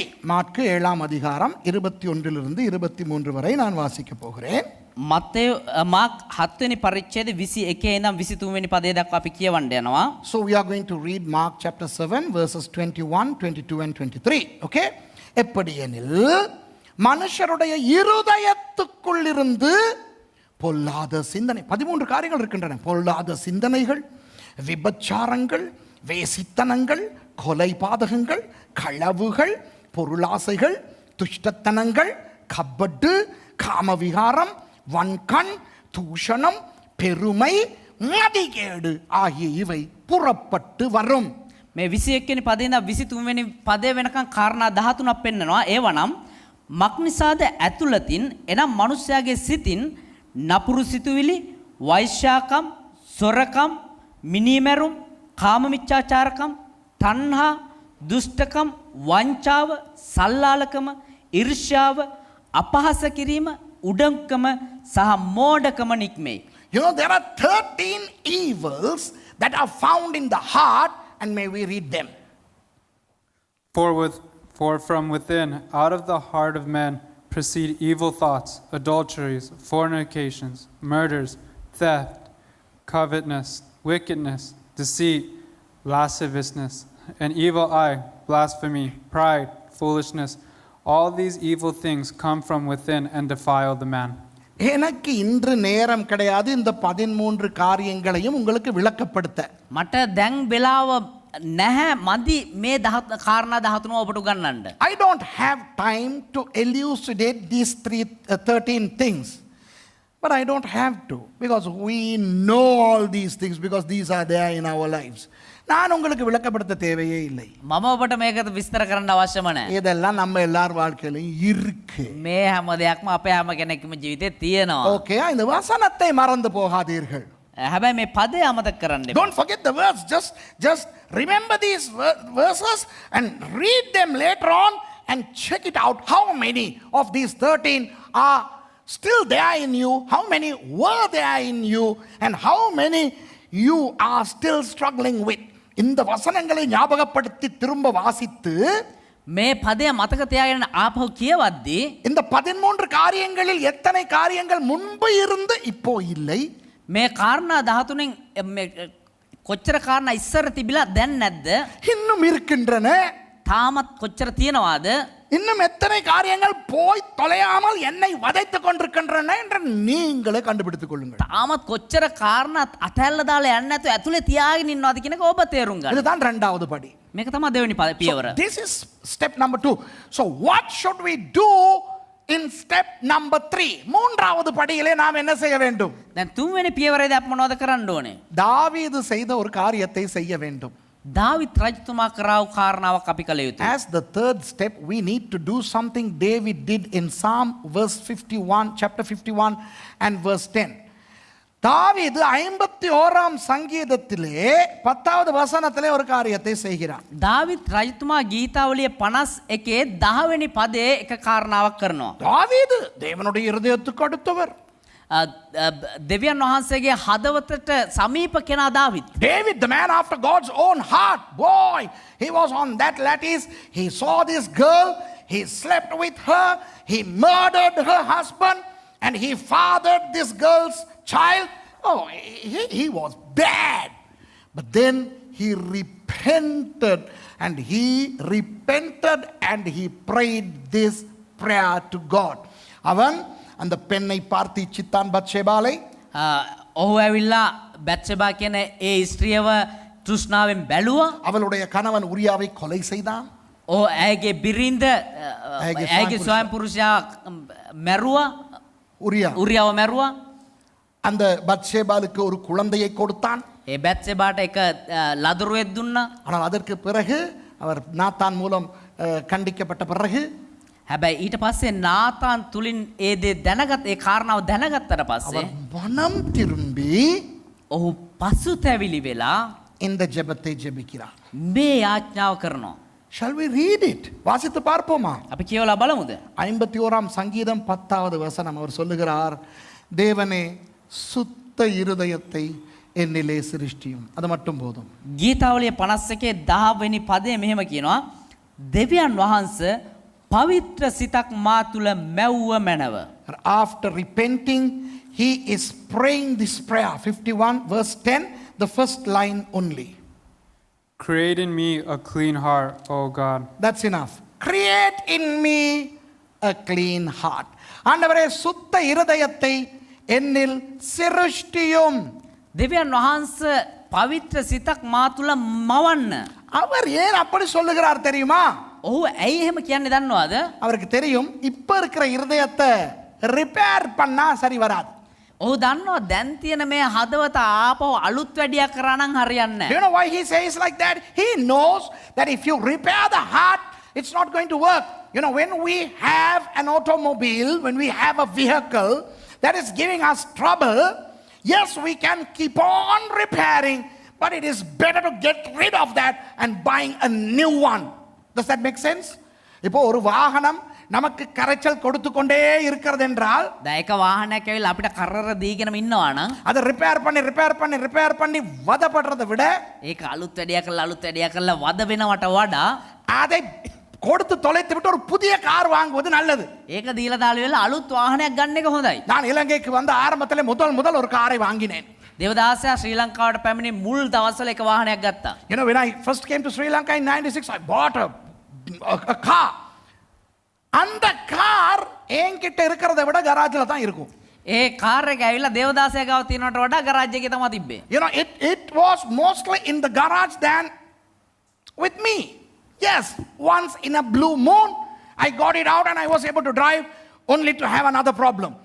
கராஜ்ல இருந்து திருத்தி எடுப்பேன். ගරාජ් එකේ ඉඳලා හදලා ගන්නවා. அடுத்த பயணத்திலேயே அது உடைஞ்சிக்கிட்டு நிற்கும், வேற ஏதாவது உடையும். ඊළඟ ගමනේදී වෙන මොනවා හරි කළා යනවා. ஒரு முறை கண்டியில இருந்து பெல்வுட்டுக்கு வாரோம், நான் மர்சி எல்லாரும் வாரோம், நிறைய சாமான் சட்டெல்லாம் ஏத்திக்கிட்டு வாரோம். එක දවස සහෝදරි මර්සි දේවදාසයම නුවර ඉඳන් බඩු සේරම් පටගෙන බෙල්ලුඩ් වලට එනවා. One day, you know, we had loaded the car up with a lot of items. It was heavy and we were coming on that hill, அந்த ஏத்தத்துல ஏறி வர்றோம், அம்பலமான ஏத்தத்துல முக்கி வருது அந்த கார், நான் தான் ஓட்டிட்டு வரேன். දැන් ඒ කන්ද ගායන මේ අම්බලමන කන්ද නැගගෙන එනවා තටම. திடீர்னு එක පාටම கார் சும்மா சுங்குன்னு வேகமா போக ஆரம்பிச்சிச்சு. එක පාටම මේ කාර් එක වේගෙන් ගමන් කරන්න පටන් ගත්තා. All of a sudden the car that was struggling to negotiate the uphill started to pull like nothing. I was so happy. I thought, wow, this car got healed. And I started to drive fast. And we came here. நான் நினைச்சேன், ஓ காருக்கு சுகம் கிடைத்து விட்டது. දේවදාසය ඇතුළේ car එක හරි ගියා. නෑ, කාර් එකට සුවය ලැබුණා. ඇයි දඟලගෙන ரொம்ப கஷ்டப்பட்டு ஃபர்ஸ்ட் கியர்ல வாரேன். ඇයි පළවෙනි ගියර් එකට දාලා අර කාර් එක හරි යමන ගාගෙන එනවා. திடீர்னு பார்த்தா ஆமா செகண்ட் தேர்ட் ஃபோர்த்ல வருது. එක පාටම බලද්දි වෙන්න දැන් 3 වෙනි 4 වෙනි ගියර් වල එන්නේ. ஃபோர்த் கியர்ல இங்க வரைக்கும் வந்து பெரிய சந்தோஷம். அப்பா என்ன அருமையா ஓடுது இந்த கார். දැන් 4 වෙනි ගියර් එකට දාගෙන මෙතෙන් එනකොට අම්මා කොච්චර හොඳ කාර් එකක්ද මේ කියලා Mercy හිතනවා. எங்க Mercyக்கு தெரியுமா என்ன நினைச்சு ஞாபகம் இருக்கா? So I was so happy that this car which was struggling to negotiate the hill in its first gear now is coming in its fourth gear. Wow, இங்க வந்தோம். வந்து பின்னுக்கு போயிட்டு அந்த இத திறந்து பார்த்தா அந்த ஒரு சாமானும் இல்ல. அரிசி மூட்டை, சீனி, அந்த ஜக்ல இருந்து எல்லாம் ரோட்ல எங்கேயோ விழுந்து இது பாரம் குறைஞ்சனால நல்லா ஜுங்குன்னு வந்திருக்கு. මෙතෙන් ඩැවිල්වෙල්ලා පිටිපස්සේ ඇරලා බලද්දි ඒකේ තිබ්බ එකම බඩුවක්වත් නැහැ. ඒ ජැක් එකේ ඉඳලා හාල් මුට්ට අනම්මන කිසිම දෙයක් නැහැ. මග දිගට එයා වැටලා තියලා අර බර නැති උන් නිසා කන්ද හොඳට ඇදලා ඇවිල්ලා. When we went to open the trunk or the boot, when we opened it, all the things, the rice sacks, the sugar sacks, and even the jack of the wheel jack of the vehicle, all had fallen somewhere, and that's why this car had become light and it just came. திருப்பி போ தேடி இதெல்லாம். ආවෝ ඒව හොයාගෙන යන්න වුණා. எந்த தெய்வமே. கடைசியில பார்த்தேன் இந்த கார் கராஜிலே தான் கிடக்குது. අන්තිම බලද්දි මේ කාර් එක ගරාජ් එකේම තමයි තියෙන්නේ. ஒரே கல்லுல 2 மாங்காய் அடிச்சேன். எப்படி தெரியுமா? එක ගලෙන් පුරුල්ලෝ දෙන්නෙක්ව ගැහුවා කොහොමද දන්නවද? You know, this car was spending most of its time in the garage. So I, with one stone, plucked 2 mangoes. அதை அப்படி பாஸ்டர் ராபர்ட்டுக்கு கிஃப்டா கொடுத்துட்டேன். ඒක එහෙම්ම පාස් රොබර්ට්ට තෑග්ගක් විදියට දුන්නා. I donated the car to Pastor Robert, Mercy's brother. Mercy's அண்ணனுக்கு கொடுத்துட்டேன். සහෝදර මර්සිගේ අයියට දුන්නා. அந்த ஒரே கல்லுல 2 மாங்காய் எப்படி தெரியுமா? ඒක ගලින් අම්ම ගෙඩි දෙයක් කොහොමද දන්නවද? நான் ஒரு காரையே கொடுத்துட்டேன். Wow. මම එක කාර් එකක්ම තෑගි කරා. wow. One of those mangoes was I have donated a car. Moreover, my one and only car to another pastor. இருந்தது ஒரே கார், அதையும் ஒரு ஊழியக்காரனுக்கு நான் காணிக்கையாய் கொடுத்து விட்டேன். அல்லேலூயா. තියෙන එකම කාර් එක මම පඳුරක් විදියට තව දේවදාසයෙකුට දුන්නා. හalleluya. இரண்டாவது நன்மை என்ன தெரியுமா? දෙවනි යහපත් දේ මොකක්ද දන්නවද? இனி அந்த கராஜுக்கு நான் காசு கட்ட தேவையில்ல, அவரு தான் கட்டணும். ආයේ ඒ ගරාජ් එකට මම සල්ලි ගෙවන්න ඕනේ නැහැ. එයා තමයි ගෙවන්න යන්නේ. You know, the second benefit is that I don't need to pay the garage. It's his car, so he has to pay. Glory to God. கிட்டத்தட்ட அதே மாதிரி ஒரு கார் இப்பயும் பெல்வுட்ல இருக்கு. දැනුත් මේ දවස්වලත් ඒ වගේ කාර් එකක් බෙල්ලුඩ් වල තියෙනවා. There is a similar car in Bellwood, not a same model make, but it spends most of its time in garages, but maybe twice or thrice a year I see it. அந்த காரை வருஷத்துக்கு ஒரு 2 அல்லது 3 தடவை நான் பார்க்குறேன், இல்லைன்னு இல்லை. නැතුවම නෙමේ වර්ෂයකට දෙපාරක්ව 3 පාරක් ඒ කාර් එක මම දකිනවා. எனக்கு அந்த டெக்னிக் தெரியும். ඒ තාක්ෂණය මම දන්නවා. என்ன செய்ய போறேன் தெரியுமா? මොනවද දන්නවද කරන්න යන්නේ? யாராவது ஒரு ஊழியக்காரனுக்கு அதை கிஃப்டா கொடுத்துருவேன். කවුරු හරි සේවකයෙකුට ඒක තෑග්ගක් විදියට දීලා දානවා. நீ நாசமா போ, நான் தப்பிடுவேன். අනේ පුතේ උඹ විනාශ වෙලා ඵලයන් මම So if බේරෙනවා. I donate that car to somebody, you know why I donate, because I want that guy to pay the garage, not me anymore. Okay? இப்போ தாவீதுக்கு தெரியும், දැන් දාවිත්ට දන්නවා என் இருதயத்தை திருத்தும் நாதா என்று சொன்னால் මගේ හදවත හරිගස්සන්න ස්වාමිනිය කියලා කිව්වනම් அது அந்த ரிப்பேர் பண்ணி வச்சுக்கிட்டு இருக்கிற கார் மாதிரி வதச்சிக்கிட்டே இருக்கும். ඒක අර අලුත් වැඩියා කරලා තියාගෙන ඉන්න අර කාර් එක වගේ වද දීගෙන මිදි. David knew that if he told God, Lord, cleanse my heart, repair my heart, then my heart will be like that car, all the time giving trouble, needs repair. So David says, no, Lord, create in me a new clean heart.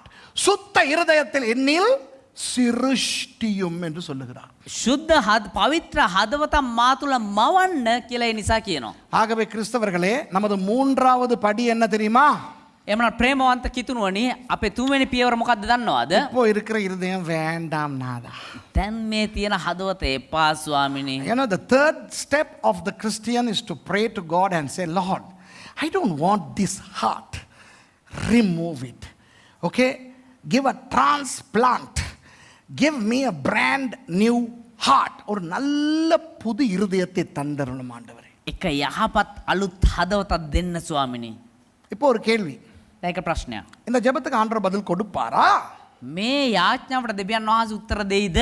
My question to you is, would God answer a prayer like that? Well, let's see Ezekiel chapter 36 and verse 26. Ezekiel 36வது அதிகாரம் 26வது வசனத்தை பார்ப்போம். එසකියල් 36 වෙනි පරිච්ඡේදයේ 26 වෙනි පදය බලමු. நான்காவது படி என்ன தெரியுமா? හතරවෙනි පියවර මොකක්ද දන්නවද? தேவனுடைய வல்லமை. දෙවියන් වහන්සේගේ බලය. Fourth step is the power of God, which is explained in Ezekiel chapter 36 and verse 26. Ezekiel 36:26 வருகிறது. உங்களுக்கு நவமான இருதயத்தை கொடுத்து உங்கள் உள்ளத்திலே புதிதான ஆவியை கட்டளையிட்டு கல்லான இருதயத்தை உங்கள் மாம்சத்திலிருந்து எடுத்து போட்டு சதையான இருதயத்தை உங்களுக்கு கொடுப்பேன். එසකියල් 36:26 වෙනි පදය කොහොමද තියෙන්නේ? මම අලුත් සිතක් නුඹලාට දී අලුත් ආත්මයක් නුඹලා තුල තබා නුඹලාගේ මාංශයෙන් ගල් සිත පහකොට මාංශමය වූ සිතක් නුඹලාට දෙන්නෙමි. A new heart also I will give you, and a new spirit will I put within you.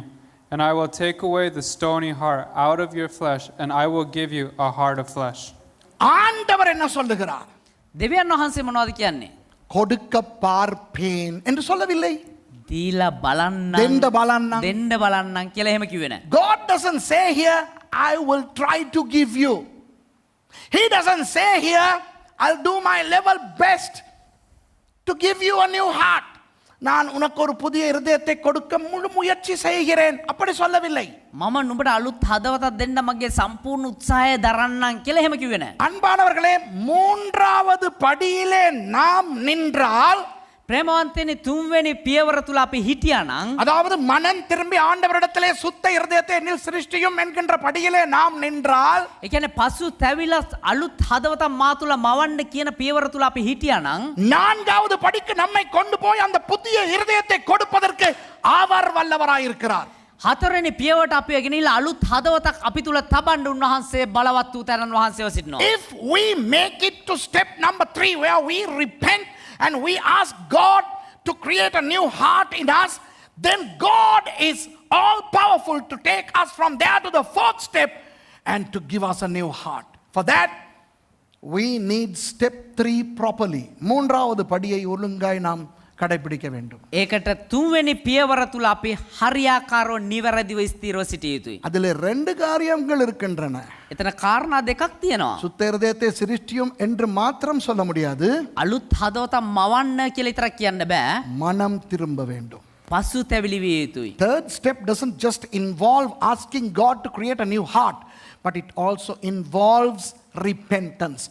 We need to repent for what we have done. நாம் செய்த பாவங்களுக்கு நாம் மனம் திரும்ப வேண்டும். අපි කරාවු පාපයට අපි පසු තැවිලි විය යුතුයි. மனம் திரும்பி පසු තැවිලි වෙලා மன்னிப்பு கேட்டுக்கொண்டு සමාව ඉල්ලලා அவரிடத்தில் புதிய இருதயத்தை கேட்டால் උන්වහන්සේ තුල අලුත් හදවතක් ඉල්ලුවා නම් அவர் நிச்சயம் தருவார். උන්වහන්සේ අනිවාර්යයෙන්ම දෙනවා. அந்த நம்பிக்கை இருந்தால் மாத்திரம் ஆமென் சொல்லுங்கள். ඒ ස්ථිරත්වය තිබුණා නම් විතරක් ආමෙන් කියන්න. If we repent and then if we ask God to give us a new heart, yes, He will give because He is all powerful. And if you believe in that, give an amen to me. Okay, now let's go to step number 5. Matthew chapter 5 verse 8. மத்தேயு 5ஆம் அதிகாரம் 8வது வசனத்திலே 5வது படி காட்டப்படுகிறது. Matthew 5 වෙනි පරිච්ඡේදයේ 8 වෙනි පදේ ඒ 5 වෙනි පියවර පෙන්නනවා. இப்போ ஒரு புதிய காரை வாங்கி விட்டோம் அன்பானவர்களே.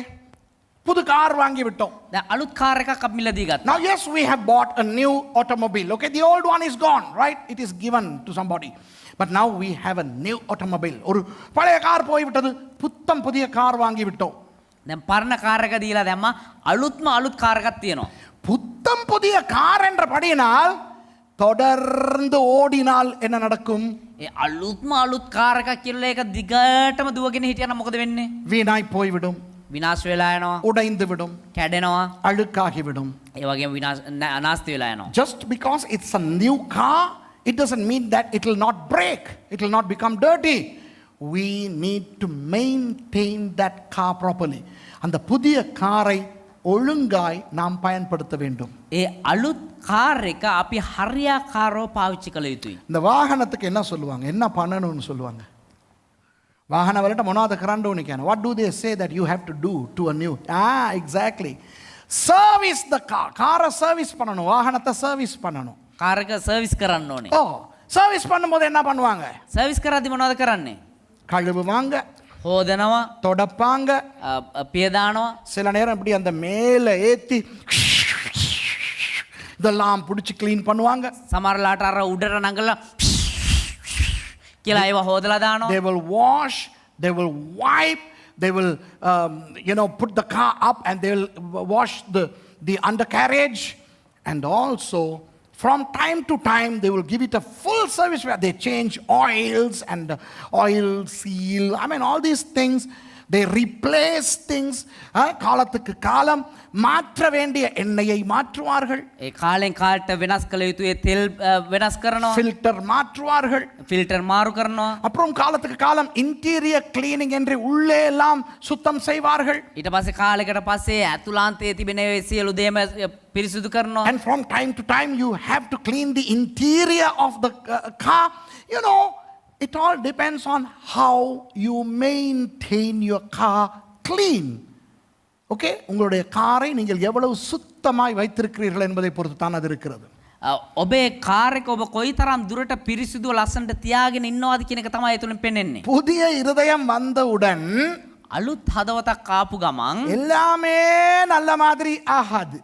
හැමදේම යහපත් විදියට වෙන්නේ නැහැ. Just because you get a new car doesn't mean that everything is going to be all right. You need to check on it all the time and keep it clean. அதை நீங்கள் எந்த நேரமும் கவனமாய் சுத்தமாய் வைத்திருக்க வேண்டும். ඒක හැම මොහොතකම ඔබ ඊටමත් අවධානයෙන් පිරිසිදුව තබා ගත යුතුයි. அதுதான் ஐந்தாவது படி. ඒක තමයි පස්වෙනි පියවර. That's step number 5. Let's read Matthew chapter 5 and verse 8 as to what Jesus says in the Sermon on the Mount. மத்தேயு 5:8 அந்த மலை பிரசங்கத்தில் இயேசு என்ன சொல்கிறார் என்று பார்ப்போம். ඒ මතේයු 5 වෙනි පරිච්ඡේදයේ 8 වෙනි පදයේ කඳුන් උඩ දේශනාවේ යේසුස් වහන්සේ මොනවද කිව්වේ කියලා බලමු. இருதயத்தில் சுத்தம் உள்ளவர்கள் பாக்கியவான்கள், அவர்கள் தேவனை தரிசிப்பார்கள். Wow. සිතින් පෞත්‍ර සිටිනෝ ආශිර්වාදලත්දෝය මක් නිසාද ඔහු දෙවියන් වහන්සේ දකින්නෝය. Blessed are the pure in heart, for they shall see God. Blessed are the pure in heart, for they shall see God. இருதயத்தில் சுத்தம் உள்ளவர்கள் பாக்கியவான்கள், හදවතින් පවිත්‍ර වූවන් භාග්‍යවන්තයෝ அவர்கள் தேவனை தரிசிப்பார்கள். ඔවුන් දෙවියන් වහන්සේව දකිනවා. தரிசிப்பார்கள்னா என்ன? දකිනවා කියන්නේ මොකද්ද? தரிசனம் காண்பார்களா? දර්ශනයක් දකිනවාද? ஐயோ, இந்த தரிசனம் காண்ற ஆக்களோட இருக்கிற புல்டா போண்டா கஞ்சா கப்சா இன்னும் எங்களை போட்டு வதைக்கிறாங்க ஐயா. මේ අයියෝ දර්ශන දකිනවා කියලා කියන මිනිසුන්ගේ බුල්ඩා බොණ්ඩා ගංජා ගප්සා කියන ඒවා தனுத் අපට වද දෙනවා. இன்னைக்கு காலையிலேயே எனக்கு வந்த நியூஸ் என்ன தெரியுமா? අද උදෑසනම දේවදාසේට ආපු පණිවිඩය මොකක්ද දන්නවද? அவர் யாருன்னு உங்களுக்கு தெரியும். அவர் අරයා කවුද කියන එක ඔබ දන්නවා. අරයා பரலோகம் போனாராம் வழக்கம் போல. පුරුදු විදියට මෙයා ස්වර්ගයට ගියාලු. That guy, let me not even mention the name. You guys know who I'm talking about, right? If you follow my sermons, you know who I'm talking about. That guy went to heaven again. திருப்பி போனாராம் பரலோகத்துக்கு. அங்க என்ன தெரியுமா இந்த முறை? ආපහු ගියාලු ස්වර්ගයට. මේසෙට මොනවද දන්නවද එහෙ? அங்க சங்கம் கூடிச்சான். ඒක මේ committee. කමිටියක් එහෙම නැත්නම් සංගමයක් එකතු වෙලාලු. That committee got together. இன்னைக்கு தான் ஏன் இறையலுக்கு தெரிஞ்சிச்சு பரலோகத்துல சங்கம் எல்லாம் கூடுதுன்ட்டு. අද තමා දේවදාසයා දන්නා වූ ඒ දේව ධර්මයට අවබෝධ වෙලා තියෙන්නේ. එහෙම නැත්නම් දැනගෙන තියෙන්නේ ස්වර්ගය තුල එක සංගමයක් තියෙනවා කියලා. சமித்திய. சங்கம் කියන්නේ சமித்திய. இப்ப இங்க இந்த கிராமத்துல அந்த மரணாதார சங்கம் இருக்குது. දැන් ওই ගම්වල මරණාධාර සමිතිය තියෙනවා. அந்த மாதிரி ஒவ்வொரு சமித்தியும் இருக்குது. காந்தா சமித்திய, பெண்கள் சங்கம், மாதர் சங்கம், பிள்ளைகள் அந்த மாதிரி பரலோகத்தில் சங்கம் இருக்கான். එතකොට ඔය කාන්තාවන්ගේ සමිතිය, මවුරුන්ගේ සමිතිය, ඔය වගේ එක සමිති තියෙනවා. ස්වර්ගෙත් ඒ වගේ සමිතියක් තියෙනවලු. அந்த சங்கத்தில் இவரும் ஒரு அங்கத்தவர் போல இருக்கு. ඒ සමිතිය මෙයත් එක්ක සමාජිකයෙක් වගේ. சங்கத்துக்கு போயிருக்காரு பரலோகத்துக்கு. ඒ කියනවනේ ඒ ස්වර්ගයේ සමිතියට මෙයා ගිහිල්ලා So තියෙනවා. this guy is a member of that committee and he was there in a committee meeting in heaven. அங்கே ஆண்டவர் சொன்னாராம், 2021 இந்த கொரோனாவை விட ஒரு பயங்கரமான ஒரு கொள்ளை நோயை அனுப்புவோமான்னு அந்த சங்கத்தில் அவங்க டிசைட் பண்ணியிருக்காங்க. එතකොට ඒ සමිතියේදී මේගොල්ලෝ තීරණය කරලා තියනවලු, ඒක මෙයාට දැනුම් දුන්නලු 2021 දී මේ කොරෝනා වෛරසයට වඩා ඉතා භයානක වෛරසයක් ලෝකෙට එනවා කියලා. அப்போ இவர் அந்த பேட்டி காண்ற அக்கா கிட்ட, இந்த மாதிரி அக்கா ஆமாசாமிக்கு வர முடியலை போல ஊரடங்கு சட்டம், இப்போ ஒரு அக்கா உட்காந்துருக்க, அந்த அக்காவுக்கிட்ட சொல்கிறாரு, දැන් මේසර අර ආමසාමි කෙනෙක් කෙනා ඇවිල්ලා නැහැ මොනවාරි අර ඇඳින්නේ ඉතින් හරි මේසරේ මේ අක්ක කෙනෙක් ඉඳලා තියෙන්නේ. අක්කට කියනවලු ඉන්දියාවේ පොල්ලෙන් ගහනවා පොලිසියෙන්, දන්නවද? ඇඳරණීති කඩ කරන උන්ට පොල්ලෙන් ගහනවා. අර ආමාසාමිකාරයා පොල්ලෙන් ගුටි කකා ඉන්නවද මන් දන්නේ නැහැ. இந்தியாவில் போலீஸ்காரங்க தடி அடி நடத்துகிறாங்க ஊரடங்கு சட்டத்தை மீறுறவங்களுக்கு. ஆமாசாமி அடி வாங்கிட்டு இருக்கோ தெரியல, ஒரு அக்கா தான் உட்காந்துக்கிட்டு இருக்கு. அந்த அக்காவுக்கு சொல்கிறாரு, உங்களுக்கு பயம் வந்துருச்சா? அது சொல்லுது, ஆமாம் ஐயா எனக்கு பயமாக இருக்குது. එතකොට ඒ කාන්තාවෙන් අහනවලු ඔයාට බය හිතෙනවද? ඔව් මට බය හිතෙනවා කියලා කිව්වලු. You know, this guy is saying to this interviewing girl, are you scared? And she says, yeah, I'm scared. தேவையா எனக்கு காலையிலேயே இதை எனக்கு அந்த கனகரட்னம் அனுப்பி அதை தான் பார்த்துக்கிட்டு இருந்தேன் நான். யோ கனகரட்னம் நீ பார்த்துக்கிட்டு இருந்தா காலையில் ஞாயிற்றுக்கிழமை இதை அனுப்பாதப்பா, நம்ம ஆவி ஆத்மா சர்றெல்லாம் இடம் மாறுது, ஆனால் அனுப்பு, ஏன்னா இதெல்லாம் பார்த்து தான் நாங்கள் சிரிக்கணும். You know, this morning I was laughing my head out, you know, of this guy. இந்த கொரோனா கதையில் இன்னும் 2-3 கதை தெரியுமா? මේ කොරෝනා කතාවේ තවත් කතා දෙකක් තුනක් තියෙනවා දන්නවද? ஆப்பிரிக்காவில் ஒருத்தர் சொல்லியிருக்கிறாரு, ஏப்ரல் 17ஆம் தேதி சபை எடுத்துக்கொள்ளப்படும். මේ අප්‍රිකාවේ එක්කෙනෙක් කියලා තිනවා අප්‍රේල් 17 වෙනිදා මේ සභාව උසව ගන්නවා කියලා. So there was a guy in Africa who prophesied that on the 17th of April the church is going to be raptured. So on the 17th, on the 18th, people asked him, what happened? The church is still here. 18ஆம் தேதி ஆளுகிட்ட கேட்டிருக்காங்க, நீங்க சொன்ன மாதிரி நேத்து சபை எடுத்துக்கொள்ளப்பட்டிருக்கணுமே, ஆனா நடக்கலையே. එතකොට 18 වෙනිදා මිනිස්සු ආලා තියෙනවා ඔබ කියපු විදිහට 17 වෙනිදා සභාව උසව ගත්තේ නැහැ නේ මෙසි තියෙනවනේ තාම මොකද උනේ කියලා. அதுக்கும் வச்சிருக்கான்டா பதில். ඒකටත් උත්තරයක් තියාගෙන ඉන්නවා. Even for that these guys have an explanation. You know what this fellow says?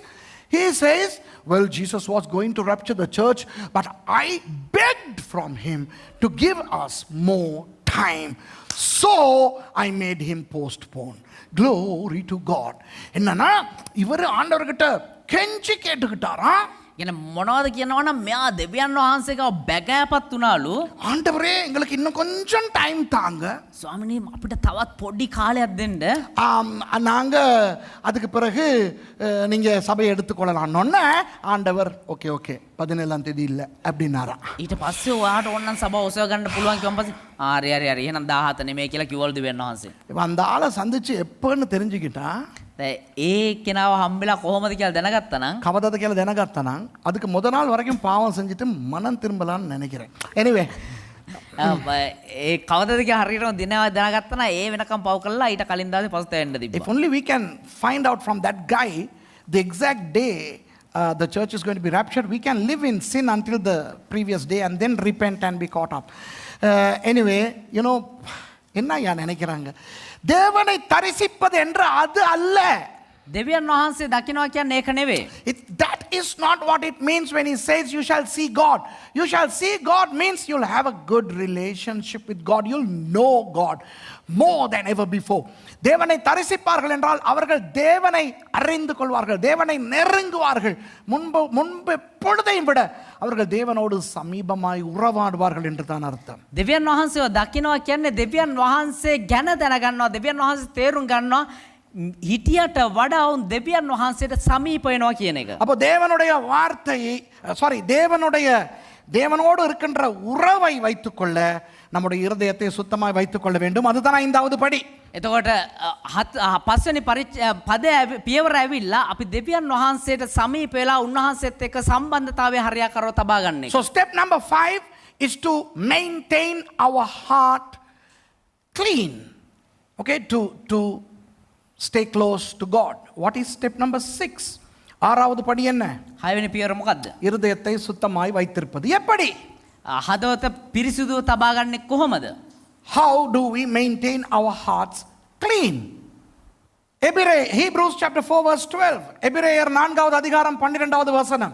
හේබ්‍රேව 4 වෙනි පරිච්ඡේදයේ 12 වෙනි පදය. இதுதான் 6வது படி. This is step number 6, okay? මේක තමයි 6 වෙනි පියවර. Hebrews chapter 4 and verse 12. 4:12 எபிரேயர். தேவனுடைய வார்த்தையானது ஜீவனும் வல்லமையும் உள்ளதாயும் இருபுறமும் கருக்குள்ள எந்த பட்டயத்திலும் கருக்கானதாயும் ஆத்துமாவையும் ஆவியையும் கணுக்களையும் ஊனையும் பிரிக்கத்தக்கதாக உருவ குற்றதாயும் இருதயத்தின் நினைவுகளையும் யோசனைகளையும் வகை அறுக்கிறதாயும் இருக்கிறது. මක්නිසා දෙවියන් වහන්සේගේ වචනේ ජීවමානයේ බලවත්ය. කොයිම දෙමුවත් කඩුවකට වඩා තියුණුය. ප්‍රාණය හා ආත්මයද සන්ධි හා ඇටමිදුළුද වෙන් කරන තරමට කාවදින්නේය.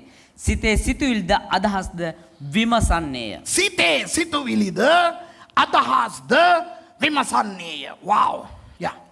For the word of God is quick and powerful and sharper than any two-edged sword, piercing even to the dividing asunder of soul and spirit and of the joints and marrow, and is a discerner of the thoughts and intents of the heart. Discerner of the thoughts and intentions of our heart. What? The word of God. தேவனுடைய வார்த்தை. தேவனுடைய வார்த்தை. දෙවියන් වහන්සේගේ වචනය. இப்போ அந்த காரை சுத்தம் படுத்த சர்வீஸ் பண்ண நீங்கள் கொண்டு போனால் දැන් ඔබ ඒ කාර් එක පිරිසිදු කරන්න එහෙම නැත්නම් රිපෙයාර් කරන්න ගෙනිච්චා නම් அவர்கள் பல்வேறு தரப்பட்ட பொருட்களை பயன்படுத்தித்தான் காரை சுத்தம் செய்வார்கள். ඔන්න විවිධාකාර වූ ඒ ආයුධ පාවිච්චි කරලා තමයි ඒ කාර් එක සුද්ධ කරන්නේ. When you go to service your vehicle, they'll use a lot of detergents, sprays and water, so many things to clean. And on the same token, it is the word of God that cleans our heart. தேவனுடைய வார்த்தை தான் நமது இருதயத்தை சுத்தமாக்கும். දෙවියන් වහන්සේගේ වචනය තමයි අපේ හදවත පිරිසිදු කරන්නේ. அன்பானவர்களே, ප්‍රේමවන්තයනි, நான் வார்த்தையின் முடிவுக்கு வருகிறேன்.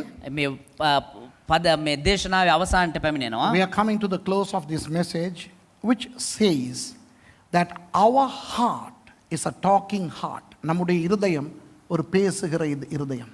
අපේ හදවත ඇවිල්ලා කතා කරන හදවතක්. ஆனால் என்ன பேசுகிறது என்பதுதான் முக்கியம். මොනවද කතා කරන්න කියන එක තමයි වැදගත්. What are the things that our heart is talking? Evil, lustful, worldly, carnal, fleshy things or holy, godly things? உலக பிரகாரமான ලෝක ප්‍රකාර இச்சைகள் நிறைந்த තෘෂ්ණාවෙන් පිරිච්ච பாவமும் அசுத்தமும் நிறைந்த පාපයත් අශුද්ධකමත් පිරුණා වූ அந்த காரியங்களை நமது இருதயம் பேசுகின்றதா? ඒ කාරණා අපේ හදවත කතා කරනවාද? இல்லை என்றால் பரிசுத்தமானதும் එහෙම නැත්නම් සුද්ධකමත් தேவனுடைய வார்த்தைக்கேற்றதும் දෙවියන් වහන්සේගේ වචනය ඇසීමත් நம்மை சுத்திகரிக்கிறதுமானவைகளை பேசுகிறதா? අපිව පිරිසිදු කරන දේවල් අපිට කතා කරනවාද? என் இருதயம் என்ன பேசுகிறது என்று எனக்கு மட்டும் தான் தெரியும். මගේ හදවත මොනවද කතා කරන්න කියන එක මට විතරයි දන්නේ. Only I know what my heart is talking to me about. And only you know your heart. உங்களுக்கு மட்டும் தான் உங்களுடைய இருதயம் தெரியும். ඔබට පමණයි ඔබේ හදවත දන්නේ. இந்த பிரசங்கத்துக்கு பிறகு நீங்கள் சொல்ல முடியாது, මේ දේශනාවට පස්සේ ඔබට කියන්න බෑ. ஐயோ என்னுடைய இருதயத்தை கட்டுப்படுத்த எனக்கு தெரியவில்லையே. අයියෝ මගේ හදවත බැඳලා තියාගන්න එහෙම නැත්නම් පාලනය කරගන්න මට තේරෙන්නේ නැහනේ. After today, you cannot tell, oh, I don't know how to control my heart. My heart is beyond my control. Oh, I am a sordid man. No. ஐயோ என்னால் தாங்க முடியவில்லையே சொல்ல முடியாது. අයියෝ මට තරහ ගන්න බෑනේ කියලා කියන්න බෑ. இந்த 6 படிகளையும் 7 படிகளையும் ஞாபகத்தில் வைத்துக் கொள்ளுங்கள். මේ පියවර 7ම මතකයේ තියාගන්න. Take into consideration these 7 steps. Step number 1, acknowledge the fact that your heart is deceitful and bad. முதலாவது படி, உங்களுடைய இருதயம் அசுத்தமானது, கேடுள்ளது, மகா கேடுள்ளது என்று ஏற்றுக்கொள்ளுங்கள். පළවෙනි පියවර ඔබේ හදවත අපිරිසිදුයි, රැවටිලි සහගතයි, ඉතා දුෂ්ටයි කියන එක දැනගන්න. இன்றைக்கு நிறைய பேர் என்ன சொல்லுகிறார்கள் தெரியுமா? අද බොහෝ දෙනා මොනවද දන්නවද කියන්නේ? நான் நல்ல உள்ளம் படைச்சவன் சரியா, මම හොඳ ஆமா ஹித ஹொந்த கொல்லேக் ஹரிது சொல்லுவாங்க. மாமா ஹித ஹொந்த வினியேக் ஹரிது, இந்த உள்ளம் நல்லம். Many people say I have a good heart. Okay, come on, first of all we need to acknowledge that our heart is not good. Essentially முதலாவது நாம் ஏற்றுக்கொள்ள வேண்டும் நம்முடைய இருதயம் நல்லதல்ல என்று. පළමු කොට අපි පිළිගත යුතුයි අපේ හදවත යහපත් නැහැ කියලා. இரண்டாவது ஏன் நல்லதல்ல என்று கண்டுபிடிக்க வேண்டும். දෙවනුව ඇයි හොඳ නැති කියලා අපි දැනගත යුතුයි. Second step, we need to discover why our heart is bad. The 13 things, how many of those 13 things are still there in our hearts? அந்த 13 அசுத்தங்களில் எத்தனை அசுத்தங்கள் இன்னும் நம் உள்ளத்தில் இருக்கின்றன என்று நாம் கண்டுபிடிக்க வேண்டும். ඒ අපිරිසිදු කාරණා 13න් තව කීයක් අපේ හදවත තුළ තියෙනවාද කියන එක අපි දැනගත යුතුයි. மூன்றாவது, நாம் அவற்றுக்கு மனம் திரும்பி තුන්වෙනි පියවර විදිහට අපි ඒ සියල්ලට පසුතැවිලා அந்த இருதயம் எனக்கு வேண்டாம், புதிய இருதயத்தை சிருஷ்டிங்கள் ஆண்டவரே என்று ஆண்டவரிடத்தில் கேட்க வேண்டும். ඒ හදවත මට එපා ස්වාමිනී, අලුත් හදවතක් මා තුළ මවන්න කියලා දෙවියන් වහන්සේ ඉදිරියේ ඉල්ලන්න ඕනේ. Thirdly, we need to repent and ask God to create in us a new heart. நான்காவது, හතරවනුව ஆண்டவரை நம்ப வேண்டும். දෙවියන් වහන්සේ විශ්වාස කළ යුතුයි. அவருடைய வார்த்தையை நம்ப வேண்டும். උන්වහන්සේගේ වචනය විශ්වාස කළ යුතුයි. அவர் கல்லான இருதயத்தை அகற்றி சதையான இருதயத்தை நமக்கு புதிதாய் கொடுப்பார் என்ற நம்பிக்கையில் புதிய இருதயத்தை பெற்றுக்கொள்ள வேண்டும்.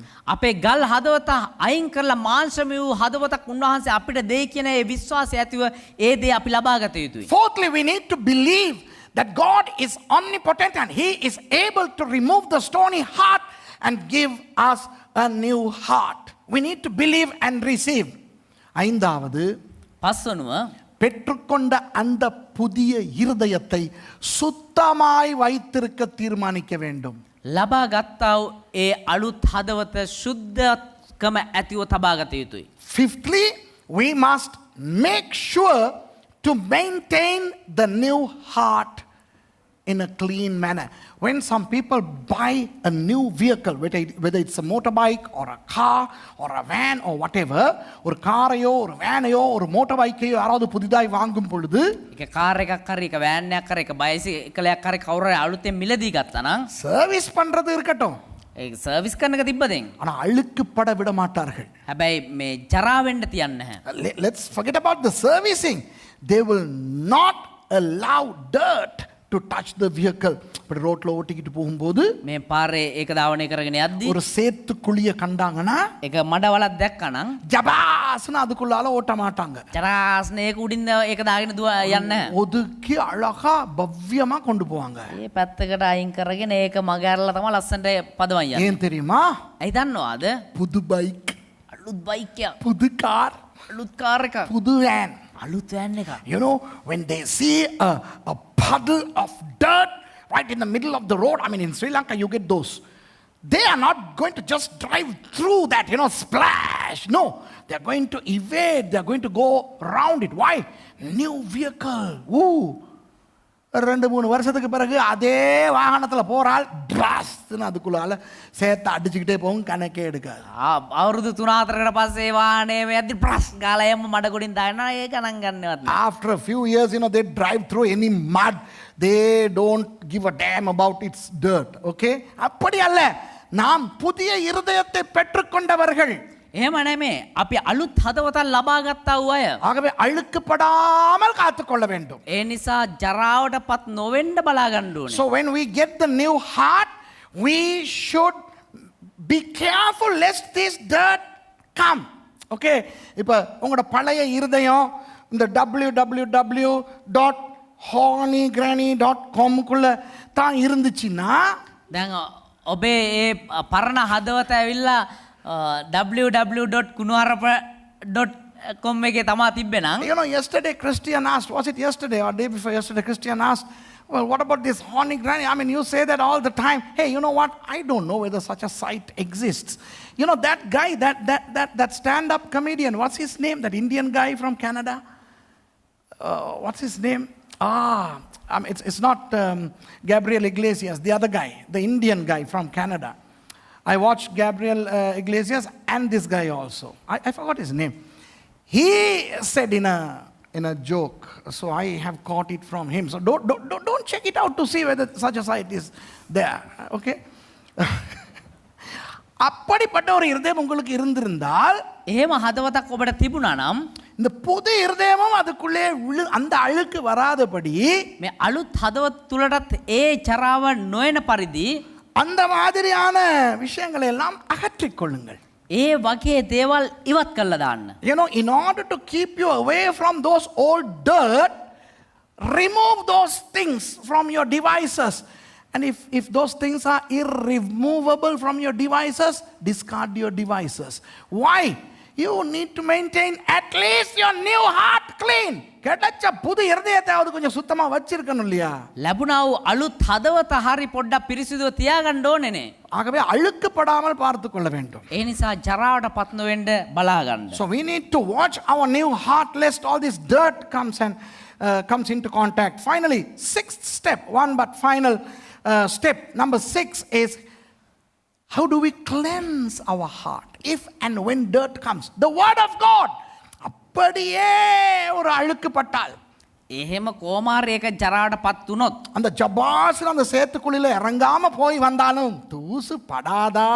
අර ජවාගල අර මඩ වලේ දාන්න නැතුව ගිහිල්ලා ආවත් දූවිලි වදින්නේ නැද්ද? Even if you don't drive through those muddles and puddles, you still will come with a dirty vehicle. You need to clean it up. You need the word of God to clean your heart. ஆகவே அந்த தூசுகள் அந்த அழுக்குகள் படும்போது தேவனுடைய வார்த்தையால் அவற்றை கழுவ வேண்டும். එනිසා අර දූවිලි චරා වගේ දේවල් වදිද්දි දෙවියන් වහන්සේගේ වචනය තුලින් හෝදා දැමිය යුතුයි. அப்படிப்பட்ட இருதயம் 7ஆம் படியிலிருந்து என்ன செய்யும்? එහෙම හදවතක් 7 වෙනි පියවරේ ඉඳ තියලා මොනවද කරන්නේ? What would such a heart do from step number 7? It will talk. அந்த இருதயம் பேசும். ඒ හදවත කතා කරනවා. என்னத்தை பேசும்? මොනවද කතා කරන්නේ? தேவனுடைய வார்த்தையை பேசும். දෙවියන් වහන්සේගේ වචනය කතා කරනවා. It will talk the word of God. நாம் குற்றங்கள் செய்தால் நம்மை குற்றவாளியாய் தீர்க்கும்.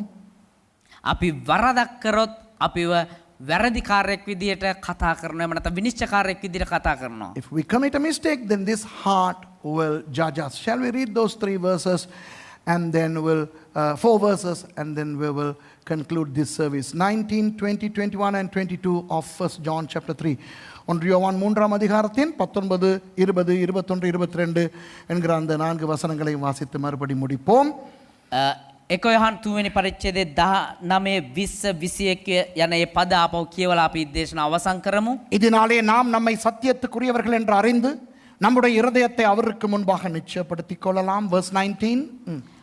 19 වෙනි පදේ මෙන් අප සැබෑකමෙන් වන බව දැනගෙන අපේ සිත් අපට දෝෂාරෝපණය කරන විට උන්වහන්සේ ඉදිරියේ අපේ සිත් සහතික කරගන්නෙමුව.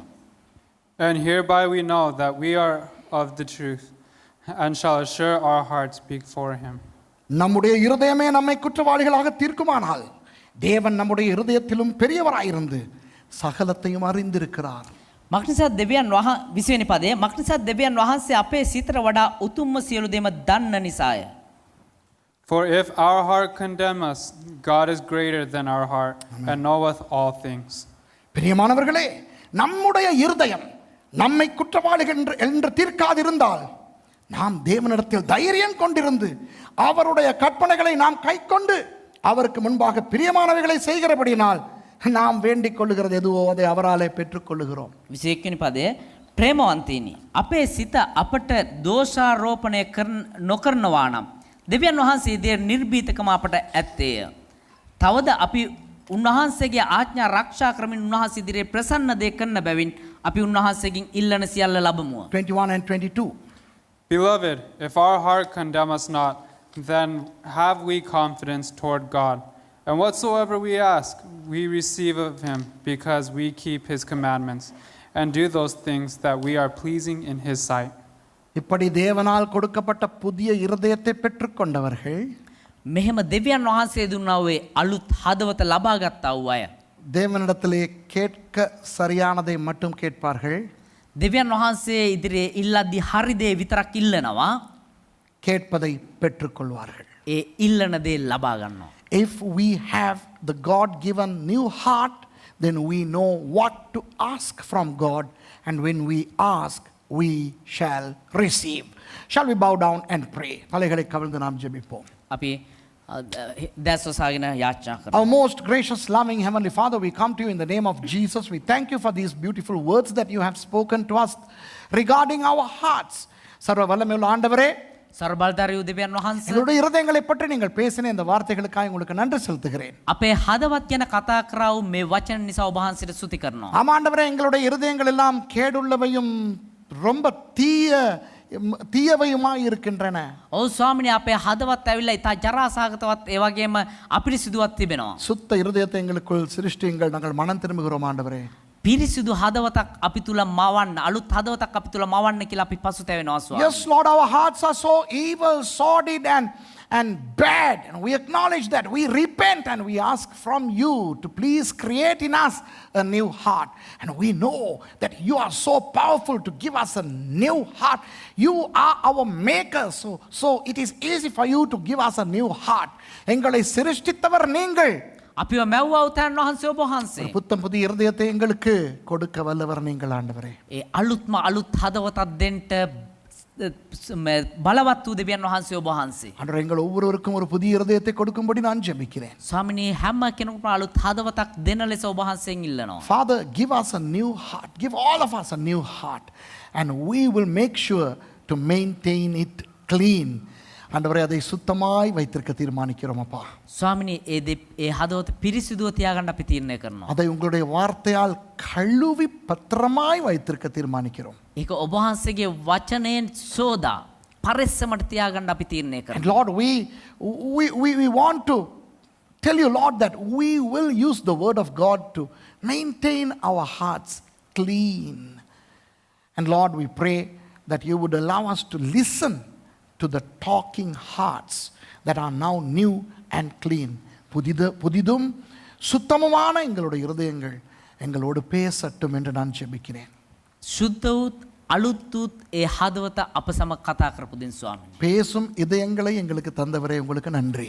කතා කරන හදවතක් අපිට දුන්නා ඔබ වහන්සේට ස්තුතියි. Thank you, Lord, for giving us talking hearts in Jesus' name. இயேசுவின் நாமத்திலே. යේසුස් වහන්සේගේම නාමයෙන්.